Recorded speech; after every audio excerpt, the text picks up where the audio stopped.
하나님 말씀 함께 보시겠습니다. 오늘 우리가 함께 은혜 나눌 하나님의 말씀은 로마서 13장 8절에서 14절 말씀입니다. 신약성경 257페이지 로마서 13장 8절에서 14절 말씀.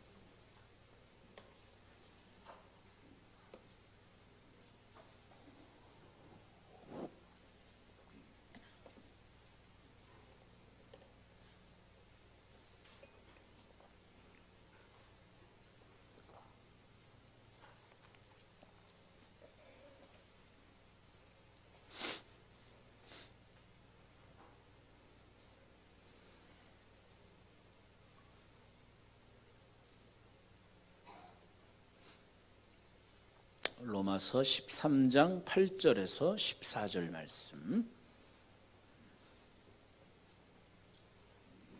다 찾으셨나요? 찾으셨으면 제가 봉독하겠습니다. 피차 사랑의 빛 외에는 아무에게든지 아무 빛도 지지 말라. 남을 사랑하는 자는 율법을 다 이루었느니라. 간음하지 말라, 살인하지 말라, 도둑질하지 말라, 탐내지 말라 한 것과 그 외에 다른 계명이 있을지라도 내 이웃을 내 자신과 같이 사랑하라 하신 그 말씀 가운데 다 들었느니라. 사랑은 이웃에게 악을 행하지 아니하나니 그러므로 사랑은 율법의 완성이니라. 또한 너희가 이 시기를 알거니와 자다가 깰 때가 벌써 되었으니 이는 이제 우리의 구원이 처음 믿을 때보다 가까웠음이라.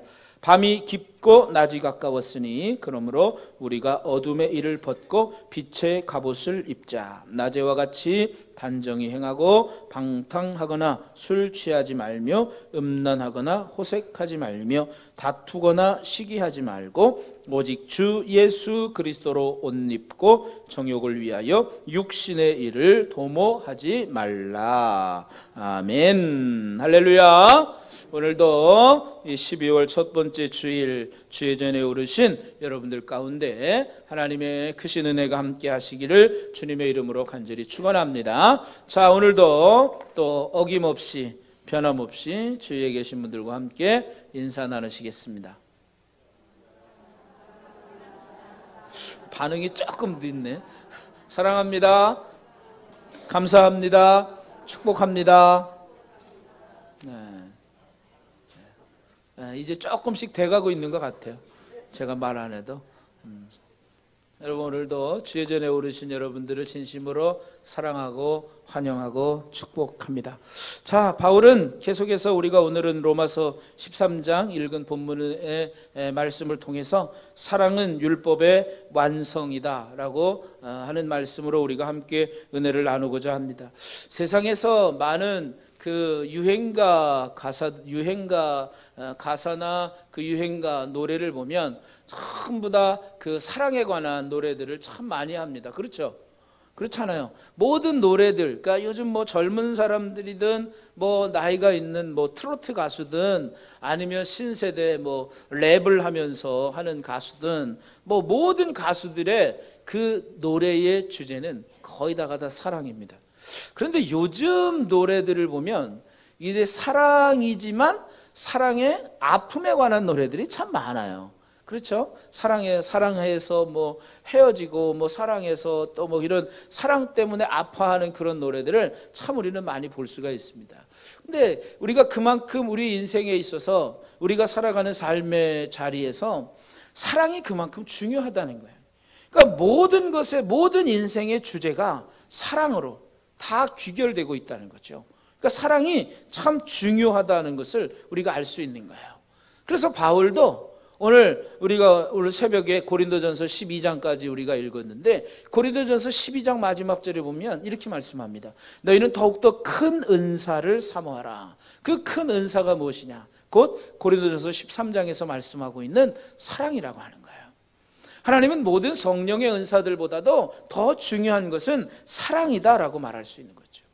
그래서 이 바울은 성도의 삶에서 사랑이 가지는 가치, 그것은 이루 말할 수 없을 정도로 크다라고 하는 거죠.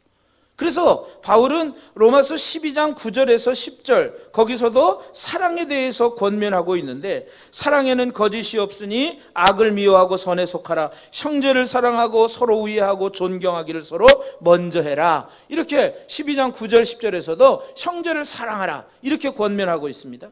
그러면서 다시 오늘 이 13장 8절에서부터 14절 말씀까지 바울은 다시 우리에게 사랑에 대해서 이야기합니다. 그 이유는 성도는 사랑으로 자신의 신앙을 표현하는 사람이기 때문에 그렇습니다. 무엇으로 우리의 신앙을 표현한다고요? 사랑으로. 사랑으로 성도는 우리가 가진 신앙을 무엇으로 표현할 수 있느냐? 물론 우리가 하는 말, 우리가 하는 모든 것들이 우리가 우리의 신앙을 말해 줄 수 있습니다. 그런데 결국 그 모든 것, 우리의 신앙을 대표할 수 있는 것이 뭐냐면 결국 사랑이라는 거예요. 그래서 말을 해도 이 사람이 말에 사랑이 있는지 없는지 다 나오는 거예요. 그리고 우리가 어떤 행동을 해도 이게 사랑의 행동인지 어떤 행동인지가 우리 행동 속에 다 담겨져 있는 거죠. 그러니까 여러분, 우리 성도는, 우리 그리스도인은 우리의 신앙을 사랑으로 표현하는 사람이다. 이렇게만 기억하시면 돼요. 그럼 내가 어떻게 살아야 할까? 우리는 사랑으로 살아가야 한다. 그것입니다. 그래서 우리는, 성도는 사랑으로 우리의 신앙을 표현하는 사람이기 때문에 사랑에 대해서 바울은 계속해서 이야기하고 있는 거예요. 그리고 사랑으로 하나님이 요구하신 것을 완성시키는 사람이기 때문에 우리는 바울은 이 사랑에 대해서 계속해서 강조하며 이야기하고 있는 거예요. 그렇기 때문에 바울은 오늘 사랑이 바로 율법의 완성이라 이렇게 말하고 있는 것입니다. 여러분, 구약 성경에 보면 많은 율법의 규정이 있지만 모든 율법은 사랑하라는 말씀으로 다 함축될 수 있고 축약될 수가 있는 거예요. 그래서 그 레위기 19장 18절 말씀에도 보면 원수를 갚지 말고 동포를 원망하지 말며 내 이웃 사랑하기를 내 자신과 같이 사랑하라. 나는 여호와니라 이렇게 말씀하고 있어요. 그래서 너희는 네 레위기에서도 내 이웃 사랑하기를 내 자신과 같이 사랑하라 이렇게 말씀하고 있어요. 그러니까 사랑은 이 율법의 정신이고 율법의 중심이 바로 이 사랑이라는 거예요. 그래서 바울은 이 사랑의 중요성을 강조하고 성도들에게 사랑의 빛 외에는 아무에게든지 아무런 빚도 지지 말라 이렇게 8절에 기록하고 있는 것입니다. 여러분, 이 권면은 뭐냐면 다 갚을 수 없을 정도로 서로 사랑하라는 말이에요. 여러분, 우리가 세상을 살아가면 빚하면 진저리 쳐지는 사람도 있을 거예요. 그죠? 빚이라 그러면 누구든 빚지기 좋아하는 사람이 누가 있겠어요? 빚지기 다 싫어해요. 그러나 바울은 오늘 그러니까 다른 것 외에 아무에게든지 이 사랑의 빚 외에는 다른 아무것도 지지 말라 이렇게 말씀하고 있는 거예요. 그러니까 사랑의 빚을 지라는 건 뭐냐면 내가 저 사람에게 사랑을 다하지 못해서 내가 마치 그런 심정으로 살라는 거예요. 내가 빚진 자처럼, 여러분, 빚쟁이가 나에게 빚을 준 사람이 찾아왔어. 그럼 어떤 마음일까요? 여러분, 빚을 안 져봐가지고 잘 모르시는구나. 그렇구나. 여러분, 빚진 사람을 늘 죄지은 느낌이에요. 죄지은 심정이에요. 그래서 나에게 빚을 준 사람이 오면 괜히 내가 은근히 내가 잘못도 안 했는데 마치 잘못한 것처럼 막 내 몸이 움츠러들기도 하고, 어떻게 하면 저 사람이 나한테 지금 당장 빚 갚으라 그러면 어떡하지? 그 얘기 안 들으려고 그 사람의 마음을, 환심을 살려고 얼마나 노력하겠어요. 그런 마음으로 살라는 거예요. 그런 마음으로 내가 다른 어떤 사람이 왔을 때 내가 저 사람에게 정말 내가 더 해주지 못해서, 내가 정말 그 사람에게 뭔가 더 베풀지를 못해서 안절부절하는 그러한 모습으로 살라는 거예요. 그러한 사랑의 빚을 지고 살라는 거예요. 사랑의 빚진 자로 살라는 거예요. 그러니까 다 갚아도 갚을 수 없을 정도의 그런 사랑으로 사랑하며 살아라. 바울은 이렇게 말씀하고 있는 거예요. 그러니까 사랑의 빚진 자로서, 빚진 자는 빚을 갚기 위해서 노력하잖아요. 그것처럼 우리는 사랑의 빚진 자로서 이 사랑의 빚을 갚기 위해서 그토록 사랑하라, 살아가라 이렇게 또한 말씀하고 있는 거예요. 우리는 이미 하나님께로부터 이루 말할 수 없는 사랑을 다 받은 사람들이잖아요. 죄로 인하여 죽을 수밖에 없는 우리들을 사랑하셔서 하나님은 하나밖에 없는 아들 예수 그리스도를 이 땅에 보내주셨고, 그 아들 예수 그리스도는 또한 우리를 사랑해서 자신의 몸을 십자가에 내어주시고 자신의 온몸에 물과 피를 다 쏟으시며 우리를 사랑해 주셨던 그 하나님, 그 무엇으로도 갚을 수 없는 그 하나님의 놀라운 사랑을 우리들은 다 받았단 말이죠. 이미 우리는 이 사랑에 빚진 자들이에요. 그럼 이 사랑을 누구에게 갚아야 되겠느냐? 나에게, 또 이 사랑을 알지 못하는 사람들에게 이 사랑을 전달하며 이 사랑의 빛을 갚아야 하는 것이 오늘 우리 성도들의 의무라고 하는 것입니다. 그래서 우리는 사랑의 빛 외에는 피차 아무에게든지 아무 빛도 지지 말라, 이렇게 말씀하고 있습니다. 그러면서 바울은 사랑하는 자는 율법을 다 이루었다, 이렇게 말씀하고 있습니다. 그러니까 사랑은 우리의 모든 율법을 다 이루었다라고 말하는 거예요.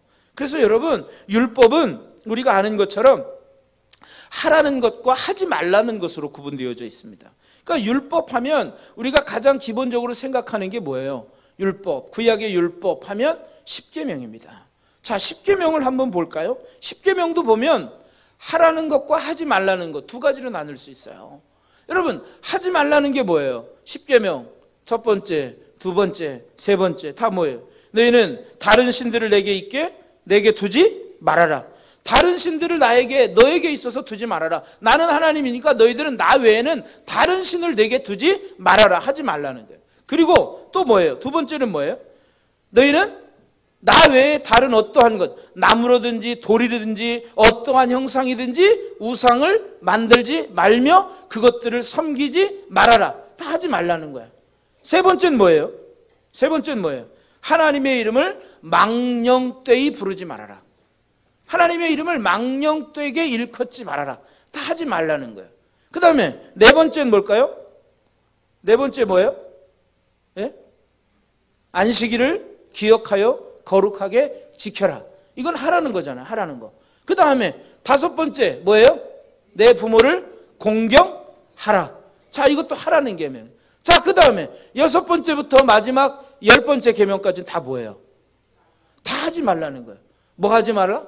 살인하지 말라, 간음하지 말라, 도둑질하지 말라, 내 이웃의 것을 탐내지 말라, 뭐 이런 전부 다 거짓 증거하지 말라, 이런 모든 것 다 하지 말라는 거예요. 그러니까 율법의 기본은 십계명이라고 볼 수 있는데 전부 다 여기는 하라와 하지 말라, 전부 이런 것들입니다. 그러니까 여러분, 이 율법도 전부 다 이 두 계명으로 요약한다 그러면 1계명부터 4계명까지는 누구에 관한 거예요? 하나님에 관한 계명이고 5계명부터 10계명까지는 사람들과의 사이에 있어서의 계명입니다.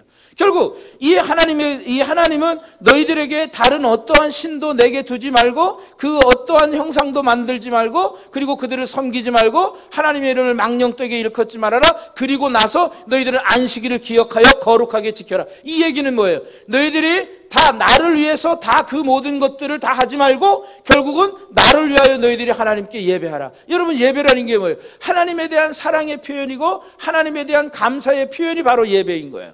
그러니까 하나님 안식일을 기억하여 거룩하게 지키라, 이 말은 너희들이 나를 사랑함으로 너희들이 나에게 와서 예배드려라, 이 말이에요. 그러니까 나의 사랑, 너희가 받은 사랑을 감사하고 오늘도 너희가 내 앞에 와서, 너희들이 내 앞에 와서 예배해라, 이 말이에요. 하나님 사랑하는 것을 예배로 나타내는 거죠. 이게 바로 하나님 사랑이라고 볼 수 있는 거죠. 그러면 5번째부터 10번째 계명까지는 사람과의 관계 속에서 이루어지는 계명인데 결국 뭐예요? 다 이웃에게 부모를 공경하는 것, 부모 공경해야죠. 이거 사랑하지 않으면 못해요. 자, 살인하지 말고 간음하지 말고 또 뭡니까? 거짓 증거하지 말고 도둑질하지 말고 이웃의 것을 탐내지 말고 뭐 이러한 모든 것들은 다 이웃을 위하여 그렇게 하지 말라는 거죠. 그죠? 이웃을 위하여, 이웃을 위한다는 게 결국 뭐예요? 이웃을 사랑하면서, 이웃을 사랑한다면 이웃을 위하여 그렇게 하지 말라는 거예요. 여러분, 내가 사랑한다면, 내가 사람을 사랑한다면 다른 사람 죽일 수 있어요? 못합니다. 살인할 수 없잖아요. 자, 여러분, 이 모든 것, 그러니까 결국은 이 인간에 관한 계명도 우리가 잘 아는 것처럼 이웃 사랑에 대한 계명이라는 거죠. 그러니까 이 10계명도 둘도 나누면 예수님께서 계명을 요약해 주신 것처럼 첫째는 내 마음을 다하고 목숨을 다하고 뜻을 다하고 내 성품을 다하고 모든 것을 다하여 주 너의 하나님을 사랑하라. 이것이 첫 번째 계명이고 두 번째 계명은 뭐예요? 내 이웃을 내 자신과 같이 사랑하라. 이것이 두 번째 계명이다. 예수님이 첫 번째, 두 번째 계명이라고 말씀해 주신 것, 이 10계명의 율법 속에 하라와 하지 말라 이 모든 계명 속에 담겨져 있는 것입니다. 그러니까 요약하면 하나님을 사랑하고 사람을 사랑하는 것. 그러니까 적극적으로는 하나님을 사랑하고 이웃을 사랑하면 다른 것을 하지 않게 된다는 거죠. 그러니까 10계명의 사람 사랑에 관한 것은 내 자신을 사랑하라, 그 말씀 속에 다 들어있다는 거예요. 그래서 여러분, 그 내 이웃을 내 자신과 같이 사랑하라고 하는 그 모든 말씀 속에 다 담겨져 있다라고 하는 것입니다. 그래서 9절에 보면 그렇게 말씀하잖아요. 다른 간음하지 말라, 살인하지 말라, 도적질하지 말라, 탐내지 말라 한 것과 같이 그 외에 다른 계명이 있을지라도 내 이웃을 내 자신과 같이 사랑하라 하신 그 말씀 가운데 다 들었다 이거예요. 이 말씀 외에도 다른 모든 것들은 내 이웃을 내 자신과 같이 사랑하라고 하는 이 말씀 가운데 다 들어있다라고 하는 거죠. 여러분, 그러니까 이웃을 사랑하는 삶이 정말 사랑인 이 율법의 완성이다라고 말씀하고 있는 거예요. 자, 그러면서 보세요. 여러분, 10절에 보면 사랑은 이웃에게 악을 행하지 아니하나니 그러므로 사랑은 율법의 완성이다. 사랑한다면 이웃에게 악을 행하지 않는다는 거예요. 도둑질하지 않죠. 살인하지 않죠. 이웃의 것을 탐내서 내 것으로 만들지 않죠. 이웃에게 어떤 위해를 가하지 않죠. 그러니까 사랑은 이웃에게 악을 행하지 않기 때문에 사랑은 율법의 완성이라고 말하고 있는 거예요. 여러분, 요한복음에서도 이 요한복음을 요약하면 이 요한복음은 서로 사랑하라는 이 말로 요한복음을 요약할 수가 있어요. 이 요한복음의 저자인 사도 요한은 그가 생애에 노년에도 그의 제자들이 선생님 오셔서 설교 좀 해주십시오. 그러면 강대상에 올라가기 힘들어서 겨우 부축을 해서 강대상에 올라가서 하신다는 말씀이 무슨 말씀인 줄 아세요? 사도 요한이 어떤 설교했을까요? 유창하게 정말 서 있기도 힘들고 강대상에 올라가기도 힘든 그 노년의 나이에 그 사도 요한이 올라가서 했던 얘기가 뭔지 아세요? 여러분, 서로 사랑하세요. 이러고 내려갔어요. 여러분, 이게 사도 요한이 그 힘든 노년에 그가 강대상에 올라가서 설교했던 내용이 여러분 서로 사랑하세요. 이 이야기 한마디 하고 그 강대상에서 내려왔다는 거죠. 여러분, 사랑은 이만큼 중요한 거예요. 여러분, 사도 요한도 말년까지 설교하면서 첫째도 사랑, 둘째도 사랑, 셋째도 사랑이라고 그렇게 설교했어요. 그러니까 사랑으로 시작해서 사랑으로 끝나는 것이 우리의 신앙생활입니다. 우리의 믿음 생활입니다. 여러분, 그렇기 때문에 사랑하면 그 사랑은 이웃에게 사랑하는 마음이 있다면 이웃에게 악을 행하지 않고 그러하기 때문에 사랑은 율법의 완성이라 이렇게 말씀하고 있어요. 자신의 몸같이 여러분 이웃을 사랑한다 그러면 내가 이웃에게 악을 행할 수 있어요? 여러분 자신들을 얼마나 사랑합니까? 여러분 자신들이 사랑하기 때문에 내가 좀이라도 아프면 약을 먹기도 하고, 여러분 내가 또 건강하기 위해서 좋은 것 다 챙겨 먹기도 하고 이러잖아요. 내 몸을 내가 제일 사랑하지 누가 제일 사랑하겠어요? 그렇잖아요. 여러분 내 몸을 누가 나보다 더 사랑하는 사람이 있겠어요? 없어요. 나보다 나를 사랑하는 사람은 물론 하나님이 계시죠. 그런데 우리 자신을 제일로 사랑할 수 있는 사람은 바로 우리예요. 그렇게 나를 사랑하듯이 내 이웃을 사랑하라는 거예요. 이것이 정말 하나님이 우리에게 원하시는 것이고, 그러하기 때문에 그 모든 것이 바로 사랑이 율법의 완성이다라고 말하고 있는 거예요. 여러분, 서로 사랑하며 살아가시기를 주님의 이름으로 간절히 축원합니다. 이게 제일 쉽고도 어렵기 때문에 내가 당장 아멘하면 내가 당장 지금부터 그렇게 살아야 하기 때문에 그것이 어려워서 아멘을 잘 못하시는 것 같아요. 여러분, 서로 사랑하며 사시기를 주님의 이름으로 간절히 축원합니다. 여러분 이제 아멘 하셨어요? 그렇게 하기로 다짐했습니다. 자, 이어서 바울은 서로 사랑하면서 살라고 말하며 사도 바울은 재림을 기다리는 성도가 어떠한 삶의 자세를 가지고 살아야 하는지 가르쳐주고 있어요.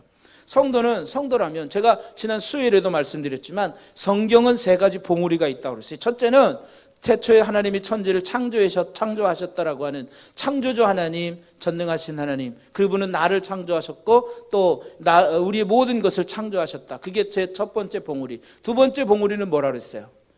요한복음 3장 16절 하나님이 세상을 이처럼 사랑하사 독생자를 주셨으니 이는 저를 믿는 자마다 멸망하지 않고 영생을 얻게 하려 하심이라. 거기에는 하나님의 사랑이 있어요. 하나님의 사랑. 나를 지으신 하나님이 나를 사랑한다. 이게 두 번째 봉우리. 마지막 세 번째 봉우리가 뭐라고 그랬어요? 마라나타, 아멘 주 예수여 오시옵소서. 계시록 마지막 절에 있는 거예요. 여러분, 우리 성도들은 이 마지막 종말, 마지막 영생에 관한 그 말씀, 그 소망을 가지고 우리가 살아가야 되는 거예요. 여러분, 우리 분명히 시작이 있으면 끝이 있잖아요. 여러분, 이 세상에서 영원히 살 수 있는 사람 있습니까? 아무도 없습니다. 영원히 살 사람은 아무도 없어요. 이 땅에서, 물론 이 땅에서. 그러나 여러분, 우리의 생명은 분명히 시작이 있으면 끝이 있는 거예요. 그러나 주님이 우리는 반드시 이 땅에 다시 오실 거예요. 주님은 부활하신 후 40일 동안 제자들과 함께 있으시며 하늘로 올라가시면서 내가 너희들이 본 것과 같이 내가 다시 올 것이다. 주님 다시 오신다고 약속하셨어요. 이미 2000년 전에 주님은 이 땅에 오셨습니다. 그러나 이제 하늘로 올라가신 주님이 다시 이 땅을 다스리시고 심판하시기 위해서 다시 오실 거예요. 성도는 이 마지막 때를 기다리며 소망하면서 이 재림신앙을 가지고 살아가야 한다는 것입니다. 그러면서 바울은 성도들에게 예수님의 재림이 가까이 이르렀음을 여러 가지 비유로 강조했어요. 우리가 수요일날 비유를 배우잖아요. 마태복음에 보면 이런 많은 비유들, 예수님 오실 때의 비유, 재난의 징조, 그리고 마지막 때의 어떤 모습일 건지 그런 비유를 다 배웠습니다. 자, 그러면서 예수님은 이 예수님의 재림의 시기를 바울은 이렇게 말하고 있어요. 자다가 깰 때가 벌써 되었다. 이렇게 말합니다. 깰 때라고 표현합니다. 예수님의 재림의 시기를 깰 때라 이렇게 표현하고 있어요. 여러분, 이 말씀, 오늘 우리가 읽은 이 11절부터 23절, 14절 이 말씀은 우리가 잘 아는 성 어거스틴, 사실 그가 이 어거스틴이라고 하는 사람이 성인이라고 하는 호칭을 받기 이전에는 완전 술주정뱅이, 완전 망나니, 개망나니였습니다. 그래서 어머니가 얼마나 정말 골치 썩었는지 몰라요. 어머니 모니카 여사가 얼마나 힘들었는지 몰라요. 그래도 어머니 모니카 여사는 그 아들을 위해서 늘 기도하고 있습니다. 그러던 어느 날 이 어거스틴이 정말 술 취해서 휘청휘청대고 있는 가운데 자신에게 그런 음성이 들리는 거예요. 펴서 읽어라, 펴서 읽어라, 펴서 읽어라. 이런 음성이 들리는 거예요. 그래서 그가 가지고 있었던 그가 성경책을 딱 펴서 읽었는데 그 펴서 읽은 성경이 바로 성경의 본문이 바로 여기예요. 자다가 깰 때가 벌써 되었으니 이제 우리의 구원이 처음 믿을 때보다 가까웠다. 밤이 깊고 낮이 가까웠으니 그러므로 우리가 어둠의 일을 벗고 빛의 갑옷을 입자. 이 말씀을 어거스틴이 읽으면서 뭔가 망치로 자신의 마음을 한 대 얻어맞은 것처럼, 그래, 자다가 깰 때가 되었구나. 내가 이제 이렇게 살아서는 안 되겠구나. 그가 변화되어서 그가 성인이 되기까지 숱한 믿음의 삶을 시작한 것이, 그의 인생을 변화시켰던 말씀이 바로 오늘 이 말씀의 본문이라고 하는 것입니다. 여러분, 이 말씀이 그의 인생을 바꾸었습니다. 세상에서 방탕한 삶을 살던 사람이 하나님의 사람이 되었습니다. 성경은 여러 부분에서 깨어 있으라고 우리에게 권고합니다. 베드로서에서도 오는 사자와 같이 삼킬 자를 찾는 이때 너희는 깨어라, 근신하라, 기도하라. 예수님도 말씀하잖아요. 예수님도 겟세마네 동산에서 마지막 십자가를 치시기 전 기도할 때 3명의 제자들과 함께 올라갔습니다. 너희는 여기 잠깐 있어라. 내가 저기 가서 올라가서 기도하고 있겠다. 좀 떨어진 곳에서 기도하시고 오시니까 제자들은 피곤해서 다 졸고 있었어요. 야, 너희가 나를 위해서 단 한시도 깨어 있을 수 없더냐? 좀 깨어 있어 봐라. 예수님은 제자들을 향해서 그렇게 말씀하고 있어요. 깨어라, 근신하라. 마지막이 가까웠다. 마지막을 준비하는 사람들의 모습은 깨어있는 모습이라고 하는 것입니다. 여러분, 우는 사자와 같이 삼킬 자를 마귀가 찾고 있는데 우리가 언제까지 영적으로 잠들 수 있느냐라고 하는 것입니다. 여러분, 영적으로 깨어있는 성도들이 되시기를 주님의 이름으로 간절히 축원합니다. 그는 또한 밤이 깊고 낮이 가까웠다고 말합니다. 바울이 말한 밤은 타락하고 악한 시대를 말하는 것입니다. 반대로 낮은 예수님의 재림의 때를 말하는 것입니다. 여러분, 오늘 우리가 살아가는 이 시대가 밤같이 어둡고 타락한 그러한 시대의 모습이잖아요. 여러분, 얼마나 타락하고 악한 시대의 모습입니까? 지금 우리는 밤 시기를 지나가고 있는지도 몰라요. 그런데 여러분, 밤이 제일 깊을 때가 언제예요? 제일 어두울 때가 언제예요? 제일 어두울 때가 언제예요? 해가 뜨기 직전입니다. 해 뜨기 직전이 가장 어둡습니다. 여러분, 지금 밤이 깊었다는 얘기는 이제 바로 곧 해가 뜰 때가 되었다는 거죠. 낮이 가까웠다는 거예요. 주님이 오실 때가 가까웠다는 거예요. 그러니까 너희가 밤이 깊고 낮이 가까웠으니 어둠의 일을 벗고 빛의 갑옷을 입으라 이렇게 말씀하고 있는 거예요. 여러분, 믿음이 자란다는 것은 종교의식에 더 열중을 하는 사람이 된다는 의미가 아닙니다. 하나님의 말씀대로 살아가는 삶을 산다는 것이 믿음이 자라는 삶이라고 말하는 것입니다. 거룩을 이루어 간다는 말, 그것입니다. 바로 거룩은 참 어렵습니다. 여러분, 이스라엘의 실패가 어디 있는 줄 아세요? 거룩한 삶을 사는 것에 실패했습니다. 구별된 삶을 사는 것에 실패했습니다. 그렇기 때문에 이스라엘이 멸망했던 거예요. 예수님은 오늘도 우리에게, 이 바울은 오늘도 23장에서 로마에 있는 그리스도인들을 향해서 야, 이제 너희가 지금 자다가 깰 때가 되었고 밤이 깊고 낮이 가까웠으니 너희들 단정히 행하라. 너희들이 이제 어둠의 일을 벗어라. 악한 죄악의 옷을 벗어버리고 모든 것을 다 벗어버리고 너희는 이제 빛의 갑옷을 입어라. 하나님의 의의 갑옷을 입어라. 이렇게 말씀하고 있는 겁니다. 여러분, 분명히 우리의 구원도 처음 믿을 때보다 가까웠습니다. 정말로는 주님께서 오신다는 것과 우리가 주님께 간다는 것입니다. 그렇기 때문에 우리의 믿음이 점점 더 자라야 합니다. 예수님을 사랑하는 마음으로 우리가 살아가야 합니다. 예수님으로만 사는 사람, 그런 사람이 되어야 합니다. 이런 책이 있어요. 예수님으로만 사는 사람이라고 하는 책이 있는데 거기에 보면 행복이 예수님 때문에 행복해야 한다는 것입니다. 예수님 한 분만으로 행복할 수 있는 사람이 되어야 된다는 것입니다. 그런데 우리는 어디 그렇습니까? 예수님, 나는 주님 한 분만으로 만족해, 이런 찬양도 있지만, 여러분, 우리가 과연 예수님 한 분만으로 만족합니까? 우리는 예수님으로 한 분만으로 만족하지 못하잖아요, 솔직히. 다른 것을 구하며 살잖아요. 여러분, 바울은 그러한 모습을 보면서 오늘 우리는 낮에는 다른 옷을 입는 것처럼, 여러분, 잠옷 입고 낮에 활동하는 사람들이 있어요? 없습니다. 낮에는 분명 다른 옷을 입듯이 낮의 때를 위해서 적절한 옷, 빛의 갑옷을 입어야 한다. 이렇게 바울은 권면하고 있는 거예요. 예수님 오실 날이 처음 믿을 때보다 가까이 이르렀어요. 그래서 오늘 본문의 말씀처럼 이제는 빛의 갑옷을 입고 영적으로 깨어 그날을 기다리시는 저와 여러분이 되시기를 주님의 이름으로 간절히 축원합니다. 재림의 때를 기다리면서 그럼 영적으로 깨어 있기 위해서 해야 할 것과 하지 말아야 할 것이 있습니다. 해야 할 것은 뭐냐? 이제 13절에 보면 낮에와 같이 단정히 행하라 이렇게 말씀합니다. 빛의 자녀로서 단정히 행하는 거예요. 그리고 또한 그리스도로 옷 입어라 이렇게 말합니다. 그리스도로 옷 입고 살아가라 이렇게 말해요. 옷은 그 사람의 신분을 보여줍니다. 죄악된 생활의 옷은 그 사람의 신분이 죄로 물들어 있는 것을 보여줍니다. 죄악된 생활을 옷을 벗고 입는 것으로 바울은 지금 표현하고 있는 거예요. 너희들은 이제 더 이상 죄된 옷을 입지 말고 의의 옷을 입어라, 빛의 옷을 입어라 이렇게 말씀하고 있는 거예요. 그래서 주님이 기뻐하시는 삶이 바로 빛의 갑옷입니다. 갑옷은 뭐예요? 전쟁에 나가는 장수들이, 군사들이 입는 겁니다. 그 갑옷은 우리의 신체를 보호합니다. 우리를 보호하는 옷이 갑옷이에요. 빛의 갑옷은 우리의 의로운 삶, 하나님께서 기뻐하시는 삶, 이것을 말하는 거예요. 그러니까 우리는 하나님께서 기뻐하시는 삶, 의로운 삶을 살라고 말씀하고 있는 거예요. 영적으로 깨어있는 것은 악한 것을 멀리하는 것으로 표현하고 있는 것입니다. 그래서 바울은 성도들에게 정욕을 위해서 육신의 일을 도모하지 말라 그렇게 표현하고 있어요. 그것이 곧 방탕, 술 취하는 것, 음란과 호색, 다투는 것, 시기하는 것, 이런 것들을 멀리하라고 교훈하고 있습니다. 여러분, 지금 과연 우리는 내가 영적으로 깨어있기 위해서 과연 예배와 말씀과 기도 등 적극적으로 내가 해야 할 것이 무엇인가? 다시 한번 여러분들이 깨닫고, 여러분들이 정말 처음 믿을 때보다 구원이 가까웠음을 알고, 여러분들이 영적으로 깨어 빛의 갑옷을 입고 하나님의 이 선하신 뜻을 위하여 살아갈 수 있는 저와 여러분, 또한 하나님이 말씀하시고 명령하신 바 서로 사랑하는 삶을 살아가는 저와 여러분 모두가 다 되시기를 주의 이름으로 간절히 축원합니다. 오늘 우리는 예수님이 이 땅에 오심을 기다리는 강림절기의 첫 번째 주간입니다. 이미 이 땅에 오신 예수님, 그 예수님도 여러분, 동방의 박사들이 깨어있다가 별을 보고 별을 발견하고 그 별을 쫓아가서 이 땅에 오신 예수님을 제일 먼저 맞아 경배하였습니다.